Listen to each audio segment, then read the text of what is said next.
Hello साथीहरू, हजुर सन्चै हुनुहुन्छ होला। आज मैले युट्युब सर्च स्क्रोल गर्दाखेरि यो फर्सीको कुकिज बनाउने हेरेको थिएँ। अनि घरमा केही पनि थिएन कि खानेकुरा, अनि बनाउँछु भनेर सुरु गरेको। प्याच्च दिदी र भाइ आएर त्यो बन्दैन भन्दै, त्यो हुन्छ नि टोक्ने बानी, प्याच्च आएर टोकिदिन्छ कि यस्तो रिस उठिरहेको थियो। अनि त्यसपछि मैले जे होला होला भनेर सुरु गरेँ। त्यसको लागि हामीले पहिला फर्सीलाई तास्नु पर्छ। त्यो बनाउनको लागि फर्सीलाई तासेर सानो सानो टुक्रामा काट्ने, 10-15 मिनट स्टिम गर्ने। अनि थोरै घिउ या तेल राखेर चामलको पिठोलाई हल्का फ्राई गर्ने।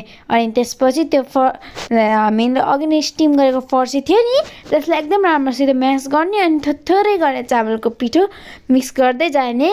अनि मिक्स गर्दा फेरि चिनी पनि एड गर्नु होला है, 2-3 चम्चा हजुरको स्वाद अनुसार। अनि त्यसपछि नुन पनि एड गर्नु होला।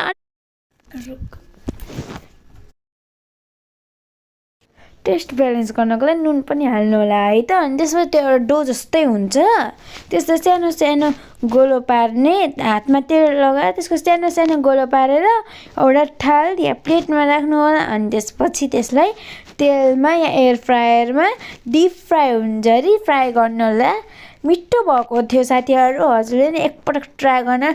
जसले मलाई नगर भनेको थियो नि, त्यसैले मागी मागी खाएको थियो। हजुरले नि यस्तै